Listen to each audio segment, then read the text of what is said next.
Oh, the weather outside is frightful. It's So yeah. sit inside and play a bunch of board games.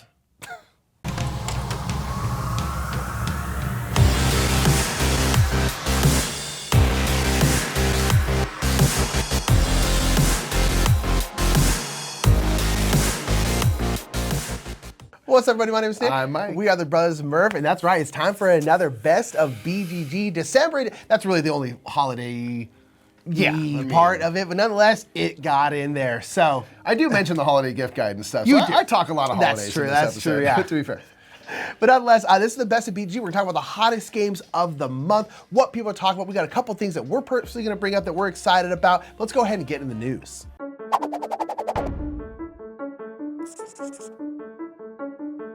So it is time for the annual BGG support drive. You can go to boardgamegeek.com/support and support BGG if you want to. So supporting BGG is a big deal because BGG is free, and it's a free service that, let's be honest, if you made it to this video somehow, that means you're a pretty seasoned BGG user. So if you got a couple extra bucks, even $5, $1, if you can kick it towards them, that's really, really great. Because again, this is a free service, and showing your support in that way for something that you use all the time. I'm on BGG literally every day.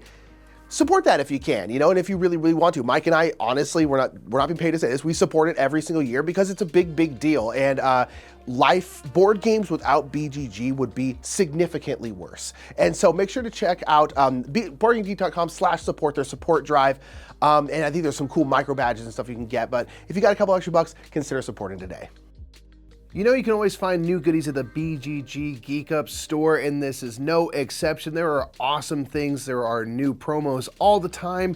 New accessories for the Plague expansion for Orleans, and also metal coins and wooden resources for Wormspan. And there's these awesome gag stickers that are parodies of board games. So rather than Pandemic, you have Pandemic, and you have Power Squid instead of Power Grid. So get you some of those goodies today. It's a perfect time to get little things as stocking stuffers for the holidays. That's just a little bit of Board Game Geek news, and as always, we're here to talk about the hottest games of the month as we wrap this year out. People are looking back at the best games, and it's kind of altered the hotness a little bit, so let's get right into it.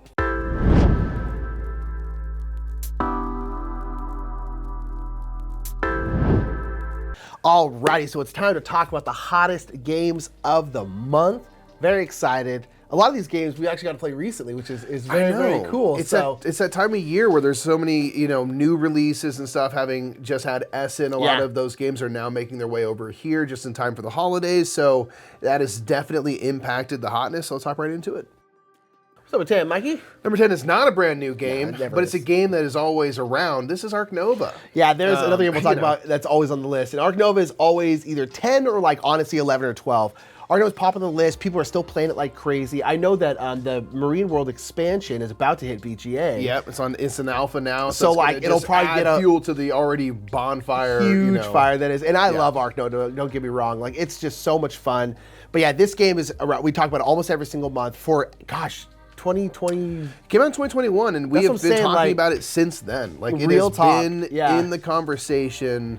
It goes to show the staying power of that game, right? Yeah. It's man, we have been talking about it pretty much every single month. If it's not in the hotness, it's very near it. They just released another map pack with two double-sided maps to expand the game. I assume other expansions will come in the future. Yeah. I'm here for it personally. I love Ark Nova. Keep it coming. I play it all the time. So. Number 9 is Unconscious Mind. Yeah, this one is delivered to people. I believe it was on the hotness last month, if I remember correctly. And we just got back from BGG Con, and a bunch of people were playing Unconscious Mind at BGG Con. Yeah, I'm jealous. We don't have a copy. We did play a prototype, a pretty advanced prototype back when they were crowdfunding this, and it's really cool. Yeah, it's a really concept cool concept for a game. My wife's a therapist and stuff, so it's just kind of like a theme that I care about and everything, and advocate for therapy and stuff. And so you are all kind of proteges of Freud. So this is back in the day, and you were doing psychotherapy on patients, doing some dream analysis, and that's where the game kind of, what if you want to call it a gimmick, the duality, There's a duality of the art style. So you have the kind of real world where we all are and stuff, and that's art done by Vincent Dutrait, which fits perfectly in this theme and the time. But then you have these dream cards that you're interpreting, and that art is done by Andrew Bosley, who did Everdell. It's very whimsical and stuff like dreams would be. And I thought that was something that was so cool to do, to put these two, really high profile artists together. and have them lean into their styles, but have it like make thematic sense. Yes, it makes sense because you can't just do that. Well, you can't be like, we're gonna take, I don't know, Castleberg is some Euro game and just like put like Vintage Trait's randomly gonna do this part of it. Andrew Bosley's randomly do this part, and Best Sobel's gonna do this part. It wouldn't make sense. It would just be off-putting. You have to have a reason. You have to have a right? reason, but this makes sense, and it's very, very cool. Yeah, it's super cool, and it's ultimately kind of a big resource management game. And It's you're a big using Euro these game, ultimately. Resources, big Euro game, but it's got a cool theme and stuff, and so I'd love to play the finished product to see if anything changed, but it's cool to see it getting into people's hands. Number 8 is gonna be Lands of Evershade. This is the next big Awaken Realms game. There's at least 1 or 2 of these a year. It's on crowdfunding right now on GameFound, and it's another one of their big cooperative RPGs that's like narrated, fully narrated. I know you're like making your characters at the very beginning of the game, but like how you make your characters, the decisions you make in the game will change the story as you go. It's kind of one of these big games. There's at this point kind of a decent amount of these games, and Awaken Realms is kind of on the forefront of these types of games. It's made $1 billion on crowdfunding, as they usually do.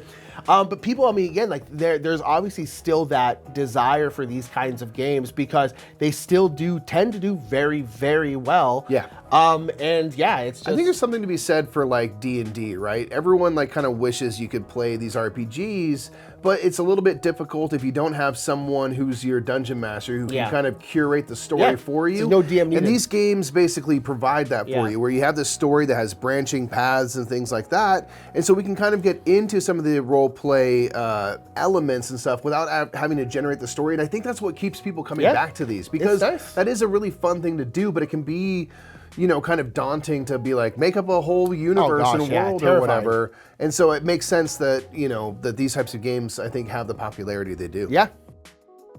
Next up is Arcs. This is one that has been in the hotness for several months in a row now that the game is released and gotten into people's hands. Leader games, we always talk about, you know, don't necessarily make games for us because they're these kind of aggressive, really kind of in-your-face games, but like they are just like masterpieces at this point. Like Root, masterpiece. Arcs looks like it's a masterpiece. You know what I mean? Like they are so well designed. And these are games that reward you. The more you play them, the more you engage with them.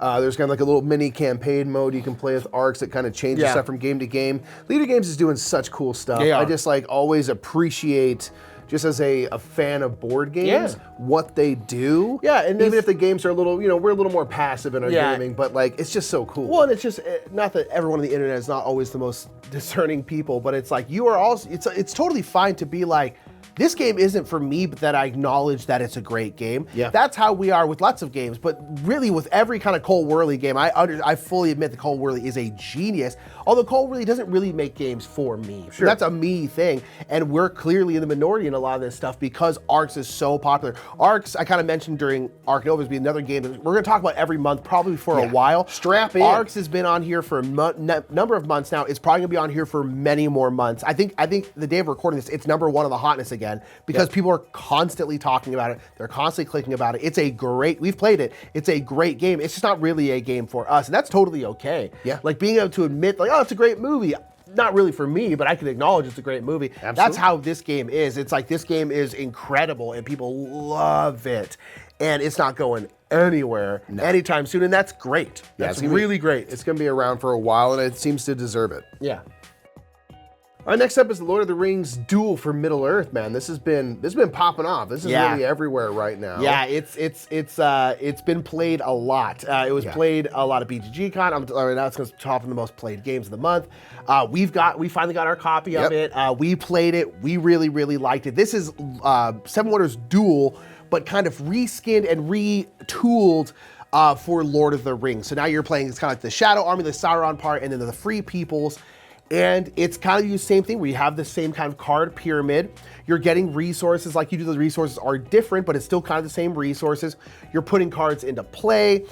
Instead of science, like the green ones, you're now collecting the various races. You're trying to, you get all the races to ally together, either for or against the Shadow Army. The Nazgul are like chasing down Frodo and Sam, and that's kind of the military track. But there's also like a little board where there is like a little bit of an area control thing, and that's also kind of the military part of it as well. It's Really, really cool. I really liked it. I definitely like it more than Seven Wonders Duel, because I like Seven Wonders Duel, but this just slaps a theme on it that I like way more, with way good art, because it's got vintage trait art. That always helps. It was cool. I really, really enjoyed it. Yeah, I really want to play it again. It's funny because like I wasn't sure, like, is this how similar to Seven Wonders Duel is it going to be? And it is more similar than I thought in terms of like the kind of cadence and everything like that. But it got to this halfway point and it got really crunchy, where I'm like, oh man, because there are, in Seven Wonders Duel, multiple ways to win. In this game, it felt like there's even more ways to win the game, and because there's not just like a straight up point victory. There's not like the culture victory points you can gain. And it got really like, I was like, oh man, I really have to protect against multiple things, and then I did not, and I failed, and I lost because you overran Middle Earth with the military. I did. That's the free people, for that matter, Yeah, so really, really fun. Really cool, and again, great game, great foundation, awesome theme with rad art. It tends to work out when those things happen, so it's cool to see like it get so much play. Like Seven Wonders Duel is one of the top-rated games of all time, like for a reason. So like it makes sense that this is also a good game.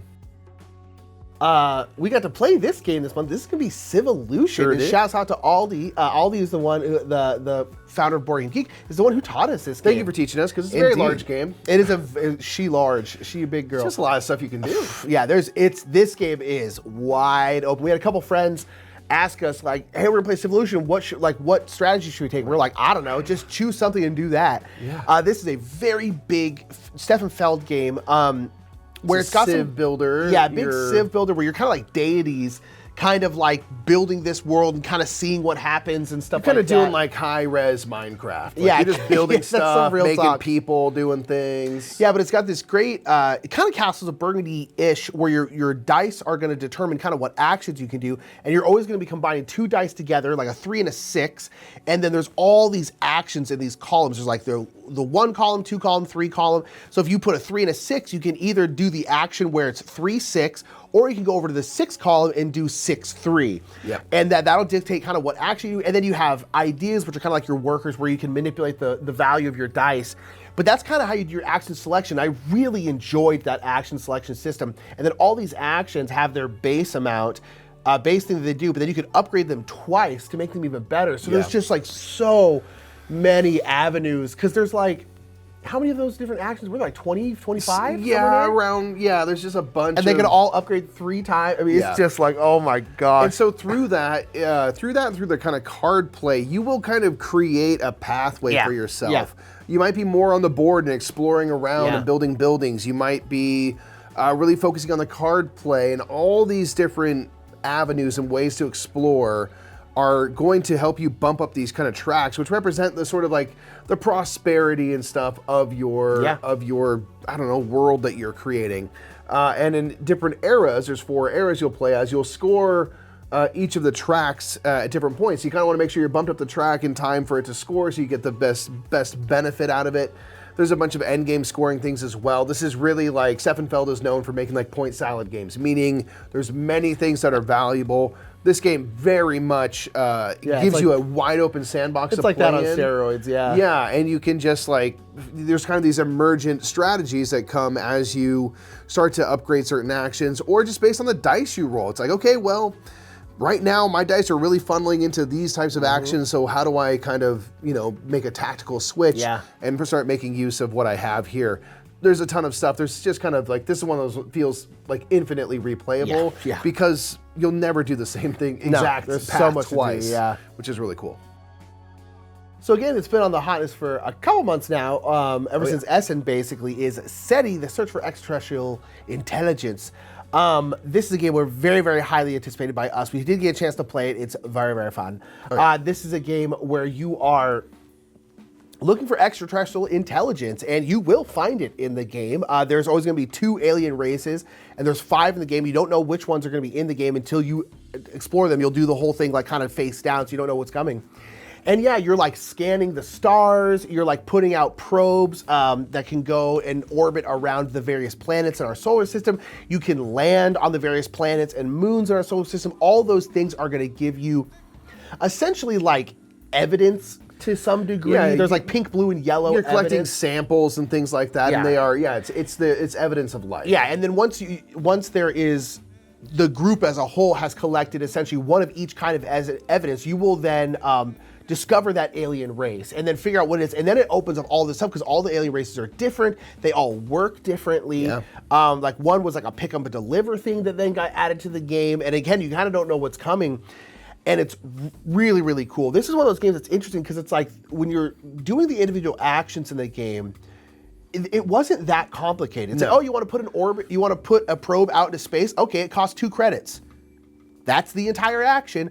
But when you put all those actions together and like the avenues you can take and how you want to do things in what order, it becomes incredibly deep strategically. But the game itself is not that complicated, which is really cool. Yeah, it's really cool to see something, that's so large breaks down into such bite-sized, manageable pieces, and as you stack them up, it becomes this giant game. And that's just like I always think such a neat trick when you can pull it off, where you have this player aid and it shows you the main types of actions you're doing, and the costs for them, how they work and stuff are listed right there.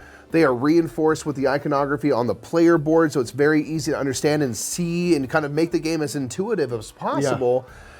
It's a good marriage of like design and graphic design, and it makes this game actually palatable and stuff in a really satisfying way. And then you get to use all your brain power on figuring out how do I get as many points as possible, and there are points to be got everywhere in this game. Yeah, it's a lot. Which is very fun to do. It's very, very cool. Next up, Nick, do you like to go fast? Yes. Do you like to joyride? Yes. Do you want to survive by being the fastest? Yes, I do. This Joyride survival the fastest. Boom, right. look at that. That's what I just Segways. did. Boom. From Rebellion Unplugged. Yeah, this has been popping all over the hotness. This is a racing sort of smash 'em up. It's kind of, there was a period there for like a year or so where it was like Thunder Road, Dungeon Carts. There's a lot of these kind of like, it's been a lot of racing games. A lot of really racing, back in but it. particularly a lot of these kind of like, almost like Demolition Derby, kind of like Mario Kart type ones with like Thunder Road and then this and then Dungeon Carts.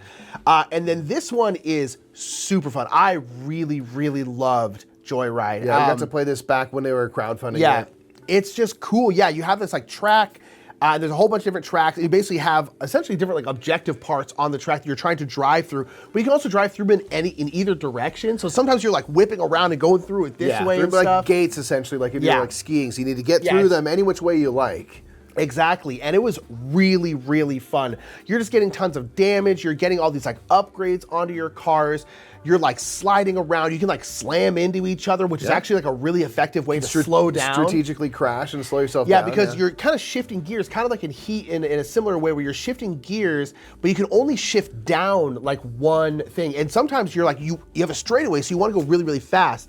But then you have a curve, and so you need to slow down. And honestly, one of the best ways to slow down is just to run into something. Yeah. Because it automatically sets, if I remember correctly, it automatically sets your gears down to like first gear. I think if you say in a higher gear, it cuts your movement in half. Yeah, something like that. Essentially, you push that car, but whatever it it was is, forward. Super fun mechanic, and I don't know, I really, really love this replay. I really want to get my hands on a copy of it because I really liked it. Yeah, the grid system, the way you move around, you're using dice placement to do everything is really interesting, and it was actually a really nice challenge. Yeah. Like figuring out, how do I get to these spaces over here? How do I maneuver so I can stay as fast as possible while maneuvering? And unlike Heat, where you're kind of on a really designated track, you have a pretty wide open space with obstacles and stuff, and so you have much more of a kind of a general playground to play within. And so this one kind of felt, out of all of them, the most Demolition Derby-ish in the way that you're really crashing into people and sliding the cars around and stuff like that in this kind of like weird junkyard. Yeah. It was fun. Aesthetic is that was really fun. Next up is World Order. World Order. This is the next game by Hegemonic Game Project. Yeah, it's follow up to Hegemony. Hegemony, yeah, and this is their next game. It's on crowdfunding right now. And this is another humongous game where you're kind of like big powers manipulating stuff. In Hegemony, you were like different classes, like the capitalist class, the working class, kind of like the middle class of state. In this one, you're like world powers. So it's like you're either the United States, the People's Republic of China, Russia, or the European Union.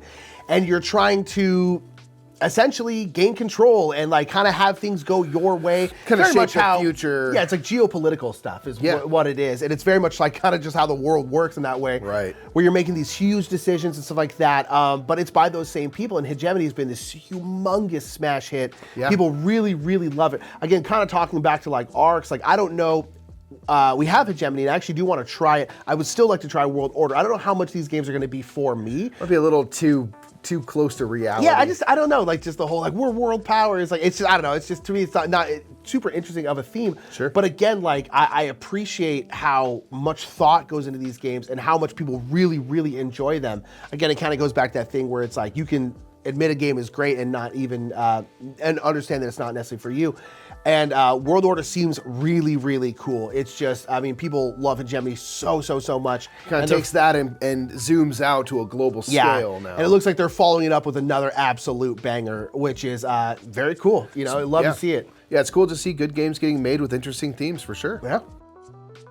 Our number one is Revenant. This is another follow-up. It is a follow-up, game. yes. This is a follow-up to Voidfall. Yes. It's in the Voidfall universe.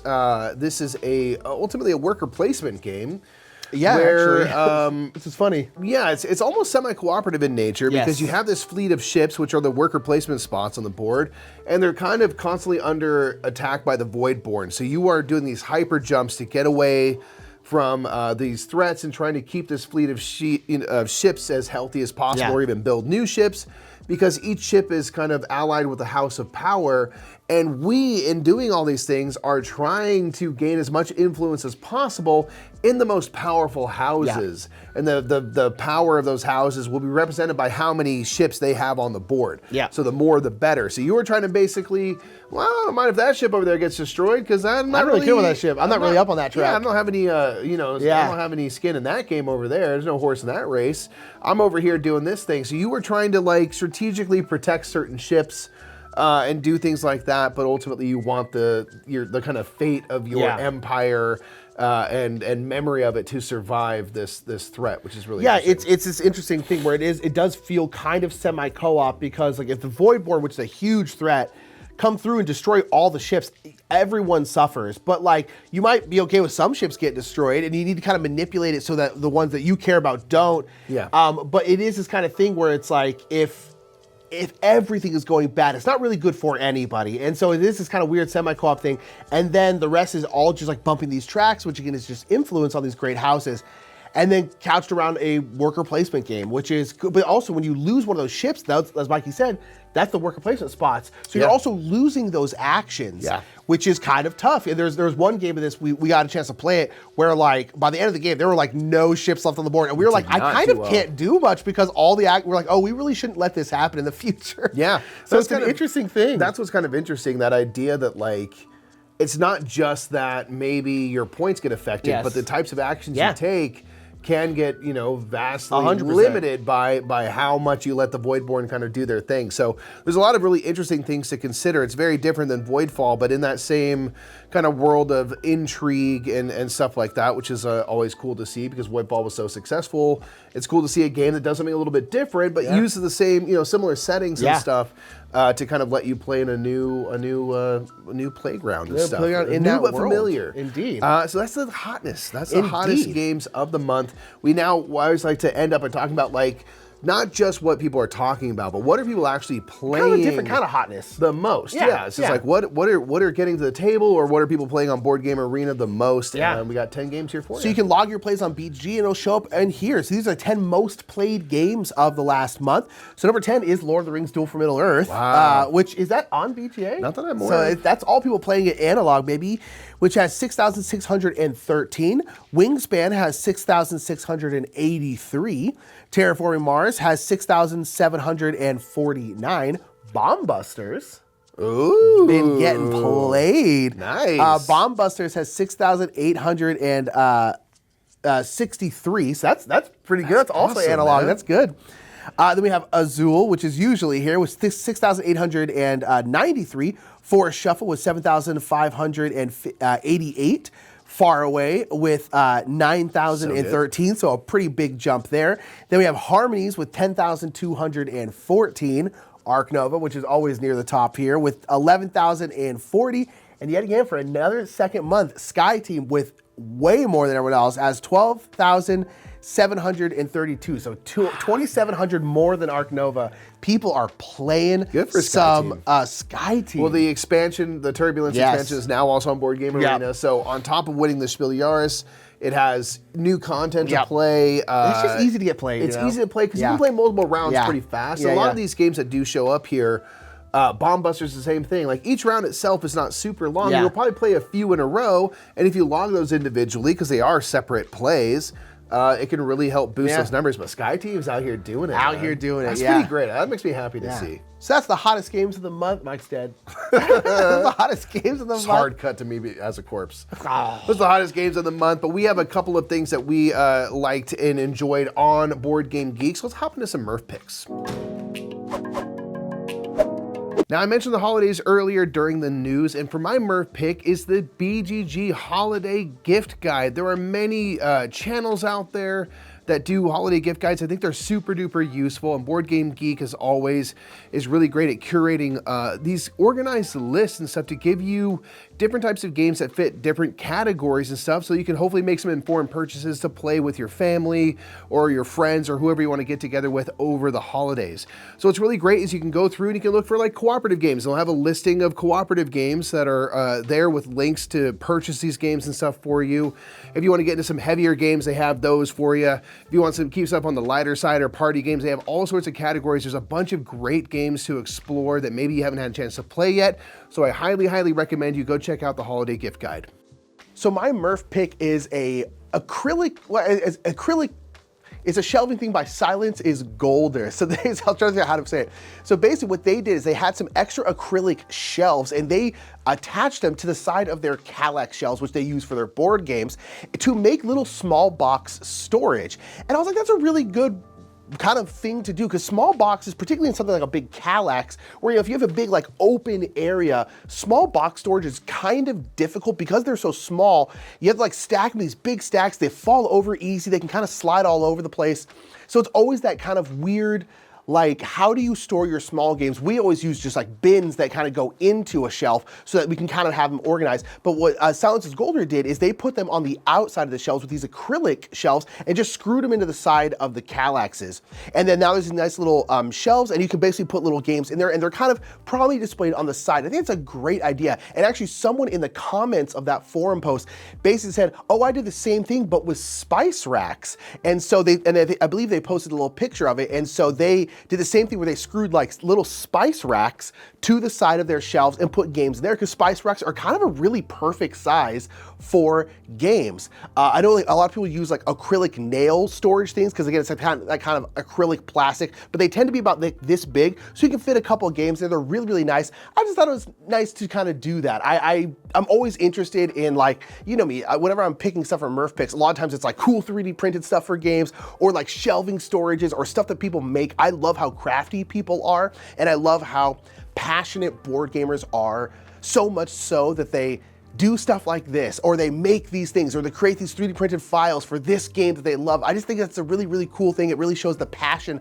of board gamers here on Board Game Geek. And so I thought this was a cool one, and a really, really practical way to store your small games. All right, so those are a couple different Murph picks. We have another Murph pick, because at the end of the video, we always pick our personal favorite game of the month. My favorite game of the month is gonna be, not that surprising if you know much about me, and that's gonna be SETI. I've been very, very, very excited about SETI. We've talked about the last couple of months on the Hotness. So good. And it lived up to the hype for me. I really, really loved SETI so, so much. It might be my game of the year. It's just so good. It's like tailor-made for me, where you're exploring out. We won't talk about it too much, we already talked about it during the Hotness, but like, it's a game that's like made for me, and I really, really enjoy it. So that's my best of the month. Speaking of games that are kind of made for us, and also that we just talked about during the Hotness. We just talked about it in the Hotness. Mine is gonna be Civolution. As always with board games, it's not just the game itself, which is awesome. You hear us talk about it. There's just a million things to explore.